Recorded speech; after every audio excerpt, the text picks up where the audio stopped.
wetsuit, maybe in water, that's cold. There was a lot about that movie that made me question. Yeah. It was a beautiful little movie. And it was all free dive, and that was not that huge in school though.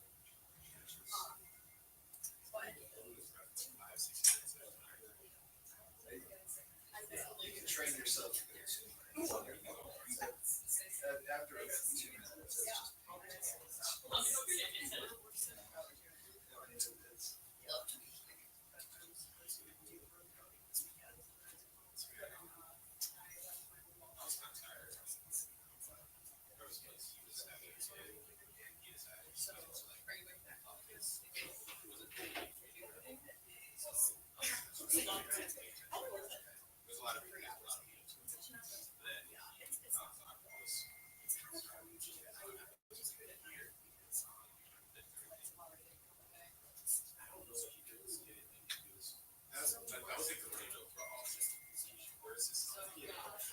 well, he's literally swimming for a half hour. It's not yeah, he's not he's he had a house near this like really rocky area in South Africa. The water's you're like not in a wetsuit. That's harsh. It's like a full day. It's a, People would be like, how do you do that? About an hour get in their car, they'll like road through the system. And I know it's supposed to be bad, but they're not supposed to do it. I'm starting to feel the road. yeah. It's like 15 minutes before arriving here. It's like right out at 1 hour. It's almost like I'm not been recently. It's like that.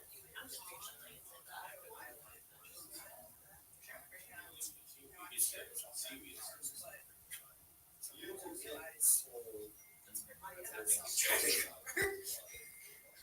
I have no better machine.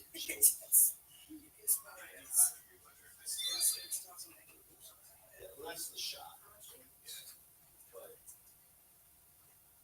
even it's like I'm not doing anything for that. Even that's the water's always exotic temperatures won't get it.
Everyone is doing well on this rainy election day. Here we are, the third day of early voting. Good afternoon.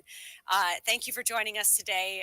As I alluded to, we'll have some guests joining us in a moment to talk a little bit about early voting and answer some questions you all may have. But I wanted to brief you all today at this now beginning of our August primary election voting period. We've just started the push to the August primary election. Today, we're 90 days out, or 99 days out from the presidential election in November. And it's remarkable because here we are in the beginning of what will be a very significant election season in which the eyes of the nation will be on our state, just as they were in 2020. And as a state through which the presidency runs, as a battleground state, our citizens are very likely to cast votes in this cycle that will determine the next president of the United States. So we, and I know they, take that responsibility seriously. The importance of ensuring every valid vote counts, and only valid votes count, is at the forefront of our minds. And we're going to start by today really talking about that theme and how we'll work throughout the cycle ahead to make sure that we continue to communicate to every citizen the rightly placed faith they should have in our elections and our processes, and the faith they should have in their voice, in their vote, because that vote that they will cast in this election cycle reflects their voice. And today we want to make sure in the primary election that every voice is heard and every eligible voter casts a ballot in this primary and again in November. We have just wrapped up the first weekend of early voting for that August primary, and notably, it is the first significant statewide election in which we are seeing early voting play out. In 2022, of course, you all know Michiganders voted overwhelmingly to amend our state constitution to mandate at least 9 days of early voting in every statewide election. And so this is the second election in which every Michigan voter has had that opportunity, and perhaps the most significant thus far. As always, I want to express my gratitude to Michigan's county and municipal clerks who have worked tirelessly over these last few years, and particularly in these last few months, to ensure that we are ready for early voting and that every citizen can access their option to vote in person early this week up through Sunday, and that they can know, along with our clerks, that our process of early voting is safe, secure, and convenient. Our clerks are election workers. They serve on the front lines of our democracy. We know they are under enormous pressure, and I'm very grateful for their service, and our office will continue to stand with them and support them all across the state as we work through this primary and the November election. Our clerks all across the state have been reporting overall that early voting has gone smoothly through the weekend. There have been no major problems. We had an issue on Saturday that some of you covered in regards to a state of Michigan server that temporarily affected the ability of some clerks to connect to the early voting e-poll book. That was quickly addressed, and notably the backup procedures that we have in place in every election enabled voting to continue seamlessly, and that really underscores our preparation. When issues occur, and they do, we know our clerks are continued dedicated to ensuring a smooth process in which any backup scenarios are issued, and they can continue to, as they did on Saturday, issue ballots and keep voting records secure. After the early voting locations closed yesterday, Sunday, more than 10,600 voters had cast a ballot at an early voting site in Michigan. That's about 6,400 on Saturday and 4,200 on Sunday. And as of this morning, more than 1.6 million citizens in Michigan have requested a ballot for the primary, and almost 700,000 have completed and submitted their ballot 1 week prior to Election Day. I want to turn now to David Becker. David is the Executive Director and the founder of the Center for Election Innovation and Research, a national organization that works with election officials in every state of both parties all across the country to help ensure trust in our system and that our elections are secure.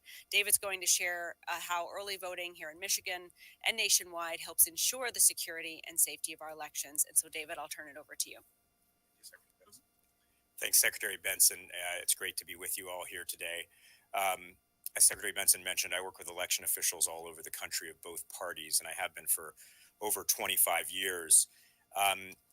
To put this in perspective, let's think back to Michigan's last non-COVID presidential election, which was 8 years ago in 2016. And Michigan went from offering relatively few options with regard to early and mail voting to now becoming a leader, joining so many other states in offering many convenient options for eligible voters to vote in this state. That is a really, really good thing. If you look nationwide, this is a trend. 97%, over 97% of all voters in the United States have access to early in-person voting, all but voters in 3 states, Mississippi, Alabama, and New Hampshire.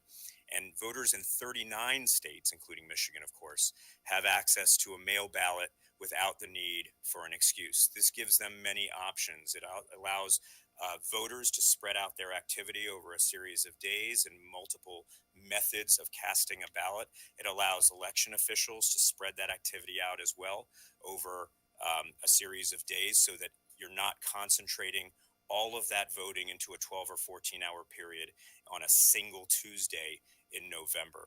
And most importantly, if you think about that, that's what leads to tremendous security benefits for states that, like Michigan, offer widespread options for voting either by mail or early.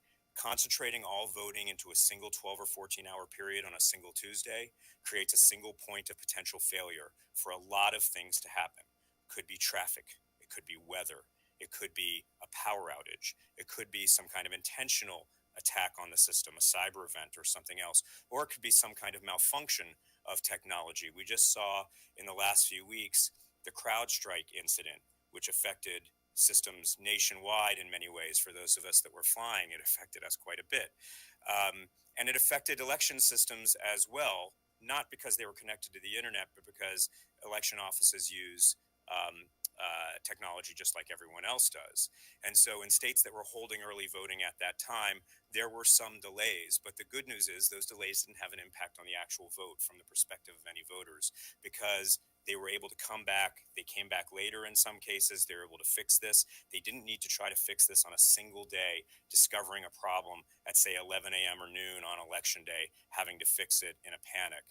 This is why Michigan in 2024 is more secure than Michigan has ever been. And honestly, it's why voting overall in the United States in 2024 is more secure, transparent, and verified than it's ever been before.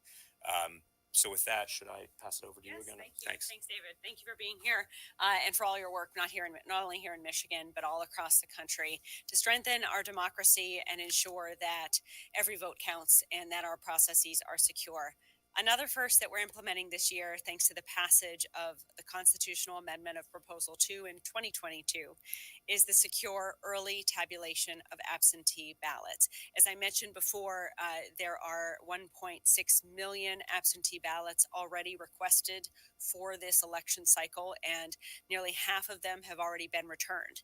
That means under these new procedures, 165 jurisdictions are able to begin pre-processing and tabulating those ballots now, the week before Election Day. It's a significant change that we know will contribute to helping us ensure our counting of valid votes continues to be secure, efficient, and that we can give results to all of you in the media, as well as citizens throughout our state and country, as quickly as possible while maintaining that security.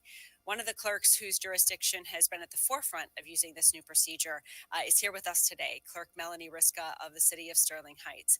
Melanie has been a leader in our election administration community for many years. I'm really grateful for her leadership in Sterling Heights and all around our state. And I was hoping you could share a little bit about how early voting has been going in your community and why you chose the pre-tabulation option for absentee ballots in the primary. Absolutely. Thank you so much. It's really great to be here. I'm Melanie Riska, the city clerk in Sterling Heights. So early voting for us, we started in February for the presidential primary on February 27th. We had a really great turnout. I think we were ranked number 9 in the state in the number of voters who came out to early vote for that first ever election that we offered it. And this election, you know, the first weekend, which was this past weekend, it was a little bit slower than we had hoped. However, we've already seen an uptick as of this morning, and we now have 2 early vote locations. In February, we had 1. So we're excited to be able to offer even more options to our voters, you know, for the August primary, and then hopefully even more for November. So we really encourage our voters to come out and early vote. It's a great opportunity for them to have the option of which day to come out and actually vote their ballot, put it into a tabulator, as opposed to putting it in an envelope to our office. And they don't have to come on election day, when sometimes it's limiting to individuals who work. So as far as the early tabulation of our AV ballots, what I can say is in 2020, let's just go back a little bit, we processed about 42,000 absent voter ballots at the presidential election in 2020. That took our team it was about 27 hours, and it took about 90 people. That's a huge strain on the process overall. And so with early voting, we hope to have some of those voters vote early, and then with pre-processing or early tabulation, we hope to alleviate some of that work and that strain that we have on election day. That will give us an opportunity to focus on the ballots that are being returned the day before or on election day, to process those on election day. As far as results, getting results for early tabulation or AAV, no results are distributed or even ran before 8 p.m. on election night. And we do have at 8 p.m., voters are able to turn their ballots into any one of our drop boxes across the state, for, you know, in the community that they live. And we pick those up at the last pickup at 8 p.m. on election night. So there is some time that it takes to process those ballots before we can even get them to the AV board. So we should be able to get results out a bit faster than we did in 2020. But there is still, it's not going to be at 8:30 as some people would like, so to speak. But I really do believe that us expanding our voting options with early voting, and also individuals who get their ballot at home by mail, they're able to take that ballot to their early voting center and tabulate it there. And they can also take that ballot to their precinct on election day and tabulate it there. So that's even more options to get their ballots tabulated. But I think all of these efforts that we've made in the state of Michigan, you know, through a constitutional amendment through the legislature, have increased our voters' access to the ballot box. And I think that because we have all of these options, I'll echo what Mr. Becker had said, but because we have all of these options, it does really make our elections secure. And we are committed to preserving the integrity of our elections in Michigan. There are so many checks and balances that we have through every single process that make sure that, you know, that integrity is preserved, and that our elections are fair, and that, you know, the results that we get at the end of the election night is actually reflects the will of the voters. So I just thank you for the opportunity to speak. Thanks, Melanie. Thank you for your hard work and for being here in the midst of early voting. It's always great. I always love visiting Sterling Heights during the voting period because of your well-run operation, and this year is no different. So I'm grateful for you sharing your perspective, as well as all that you do to make our elections more secure. I'm proud to say that Michigan's election officials, like Melanie, continue to implement the will of our voters with these new options and improve the processes that we already saw play out in 2020. There's still a week left for us to spread the word about early voting in Michigan, and we really want your help to ensure Michigan citizens know about this option to cast their ballot in person before Election Day. The last day to vote early is Sunday, August 4th, and anyone can visit michigan.gov/early voting to find their local early voting location and their hours of operation.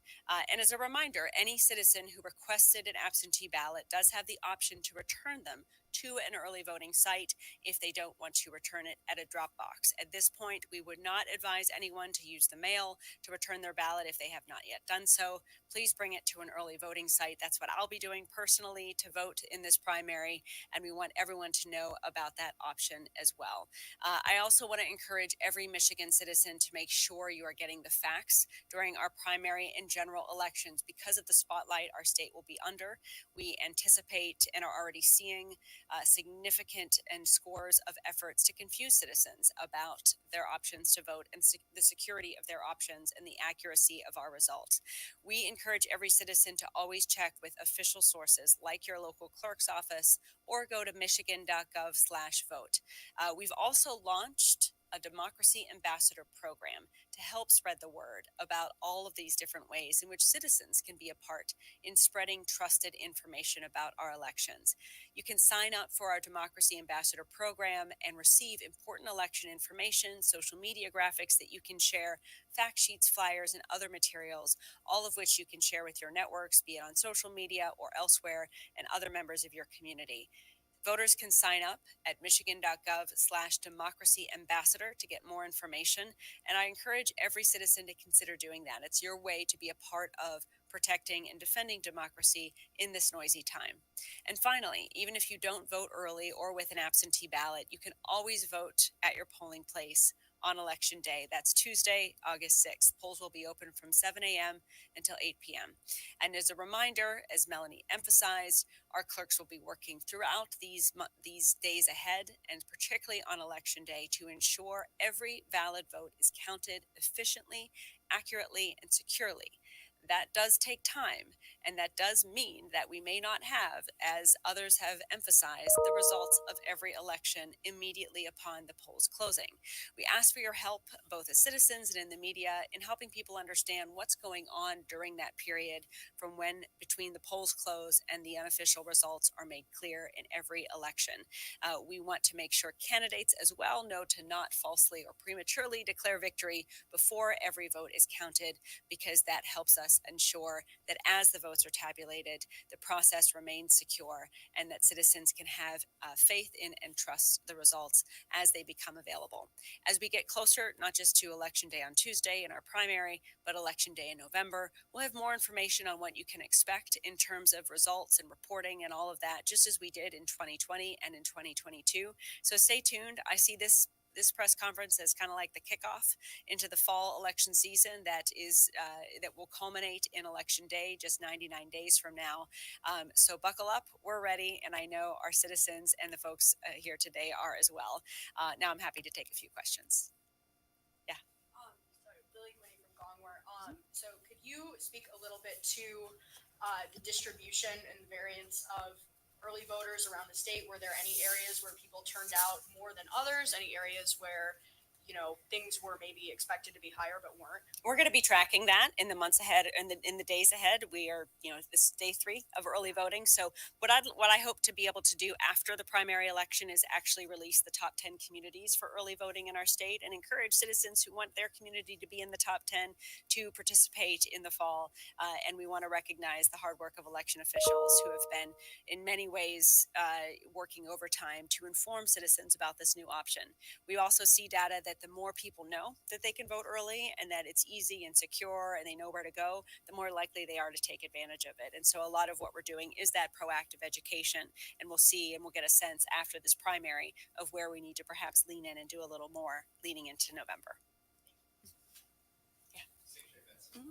You talked about manipulating content media, AI, and media as a threat to election security. You probably saw the fake Elon Musk video that Kamala Harris had over the weekend. The governor herself posted a manipulated video showing red wing stands cheering at a screen showing Kamala and booing at a screen showing Jane Vance. Have you noticed these videos become more common? Does it sort of become more of an issue of commanding when the governor herself is sort of using it as campaign content? Yeah, as we explore and see the use of artificial intelligence proliferate in every aspect of our lives in the months ahead, I think it's important that we hone in on when it can be most malicious. And as the laws in Michigan have made clear, it's most malicious when someone is intentionally trying to deceive someone about a candidate's position, about what a candidate has said or done, or an election procedure or voting procedure that they should rightfully have access to. So our focus is really on that in this moment as we see how artificial intelligence evolves and equipping citizens to be critical consumers of information whenever they see it, so they can understand what a manipulated image is and what it might be trying to convey in a particular instance. What we also have an eye on, however, are foreign adversaries who may be using AI to not just manipulate people's understanding of where to vote, how to vote, or their understanding of the security of our elections, but also, again, intentionally deceiving citizens about a candidate's position on something, or otherwise trying to make it seem as though someone said something that they didn't actually say. Secretary, you had mentioned earlier that you're already seeing some efforts to undermine this election. I'm curious if you could go into that a little bit more detail. Kind of what types of things are you seeing, and how does this compare to what we saw in 2020? Well, I think we've seen, candidates, U.S. senators say they won't accept election results essentially if they don't like them, or if their preferred candidate doesn't win. That's incredibly dangerous in a democracy where our clerks, Democrats, Republicans, independents, are professionally working to ensure that every vote counts and that people can trust the results of the election, even if they're unhappy with them. And so, one of the things that's been alarming is the proliferation of the number of leaders, not just candidates, not just one candidate, repeating those types of suspicions without any merit or basis in fact. And it makes me concerned that in this era of political violence that we are clearly in, that comments such as that, casting wrongly, in my view, aspersions on the election process themselves, can lead to potentially violence not just against candidates, but election officials and election administrators. It's one of the reasons why in 2023 we passed a law in Michigan to make it to increasingly make it a felony for someone to threaten an election worker in their line of duty, so that we can try to protect folks who are just simply doing their jobs. But certainly we're all on guard in the months ahead and trying to communicate the futility of casting these false aspersions on the security of our elections. And my hope is that we can soon turn the page on this moment and return to a time where even if you lost an election, you accepted the results as an accurate reflection of the will of the people. Sure. Are you seeing these things in Michigan where we're still seeing threats to election workers, or is the 2023 law already having an effect? We saw in Oakland County earlier this year, the election director in the county, Joe Roselle, being threatened by an individual who was unhappy with the process and with the election, even in a local race. And so that shows us just how deeply that type of vitriol has proliferated. And so it's alarming. But in speaking with Mr. Roselle after the incident, he specifically said how grateful he was to know there was a law in place that drew a clear line in the sand about what was not acceptable, when and that in my conversations with election clerks that law makes them feel more protected than perhaps before.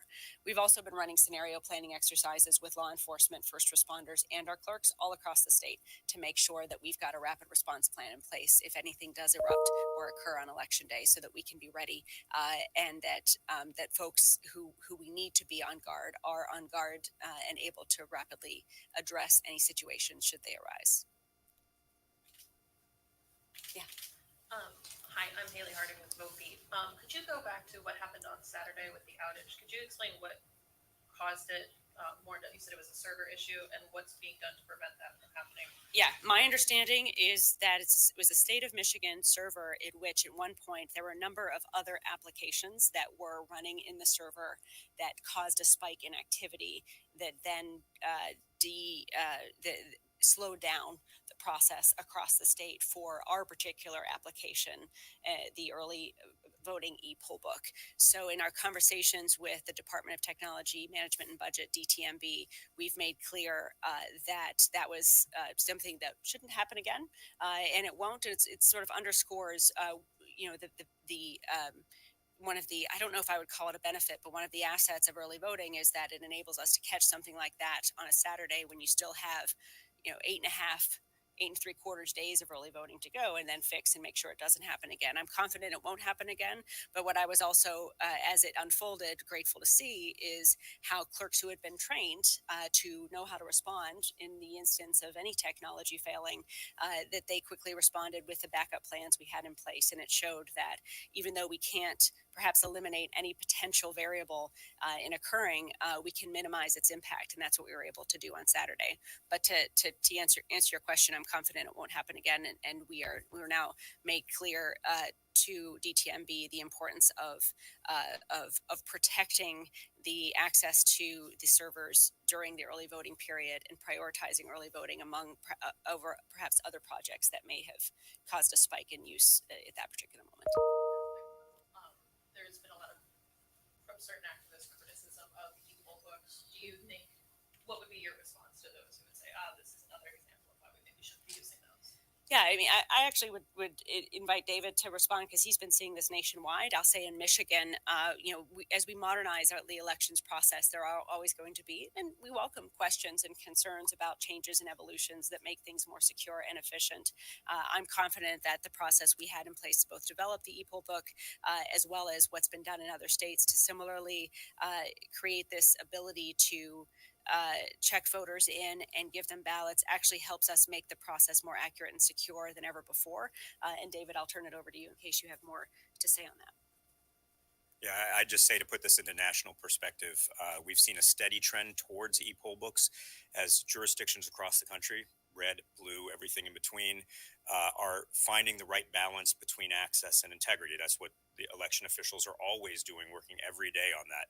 And e-poll books allow for things such as real-time or batch up, very regular updates with the state voter file, so you can make sure people aren't voting twice. It allows for people to vote at multiple different locations during early voting, so they don't have to vote in just one single location. It's good for the voters. It's good for election officials. It's good for integrity. And then, as Secretary Benson noted, you have to have backups just in case. And states do have backups. Those backups often look like what we saw prior to e-poll books, paper poll books and things of the like, that are then quickly updated as soon as the technological issues are dealt with. But there's a reason you are seeing a trend across the country towards things like e-poll books. They help voters because it makes it more convenient. It also allows for better integrity because, better than any system we have, it prevents someone from voting more than one time in any given election. All right, thanks. We'll continue to be available throughout the early voting period for any questions you might have. And we'll see you again in about a week around Election Day for more updates as we move forward through this election cycle. Thanks again for being here. Thanks.